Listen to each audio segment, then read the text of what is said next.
which means I get to ride home with 35 freshmen. Not that I'm bitter. We're supposed to clear out of the music room by 5, so I take apart the kit and carry it into the storage closet, drum by drum. I'm the only one who uses the school kit. Everyone else who plays has their own set in the finished basements of their personal mansions.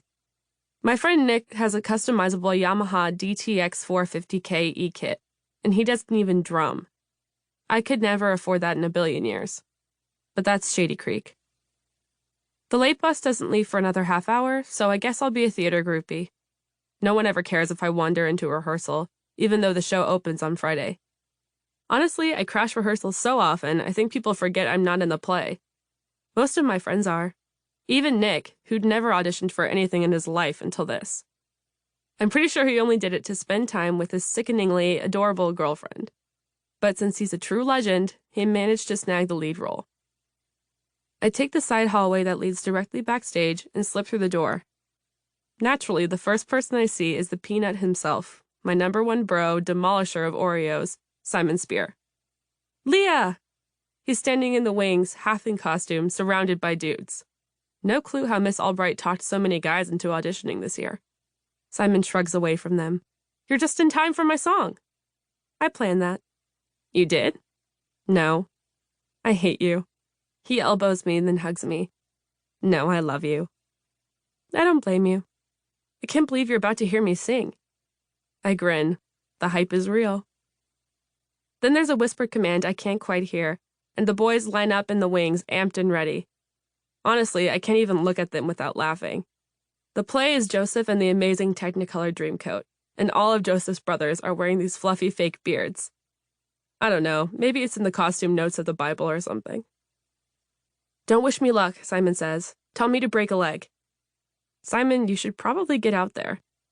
Okay, but listen, don't take the bus. We're going to Waffle House after this.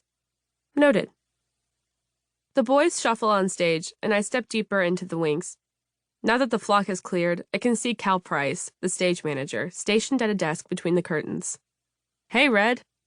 That's what he calls me, even though I'm barely a redhead. It's fine. Cal's a cinnamon roll. But every time he does it, there's this hiccup in my chest. My dad used to call me Red. Back when he used to call me. Have you seen this one? Cal asks, and I shake my head. He nudges his chin toward the stage, smiling, so I take a few steps forward. The boys are lurching. I don't know any other way to describe it. The choir teacher bangs out some French-sounding song on the piano, and Simon steps forward, hand on his heart. Do you remember the good years in Canaan? His voice is shaking, just a little, and his French accent's a disaster. But he's funny as hell up there, sinking to his knees, grasping his head, moaning. And I don't want to oversell it or anything, but this just may be the most iconic performance of all time. Nora sidles up to me. Guess how many times I've heard him sing this in his bedroom? Please tell me he has no idea you can hear him. He has no idea I can hear him. Sorry, Simon, but you're too precious. If you weren't gay and taken, I'd totally marry you. And let's be honest, marrying Simon would be amazing. And not just because I had a sad, secret crush on him for most of middle school. It's more than that. For one thing, I'm totally up for being a Spear, because that family is literally perfect. I get Nora as my sister-in-law, plus an awesome older sister in college. And the Spears live in this huge, gorgeous house that doesn't have clothes and clutter on every surface. I even love their dog. The song ends, and I slip out and around to the back row of the auditorium, known among theater kids, aspirationally, as Makeout Alley. But I'm all alone back here, and only halfway participating, surveying the action from across the room. I've never been in a play, even though Mom's always trying to get me to audition. But here's the thing. You can spend years drawing shitty fan art and sketch pads, and no one has to see it. You can drum alone in the music room until you're decent enough for live shows. But with acting, you don't really get to spend years stumbling along in private. You have an audience even before there's an audience.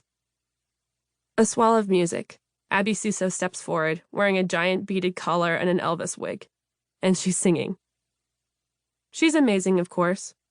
She doesn't have one of those limitless voices like Nick or Taylor, but she can carry a tune, and she's funny. That's the thing.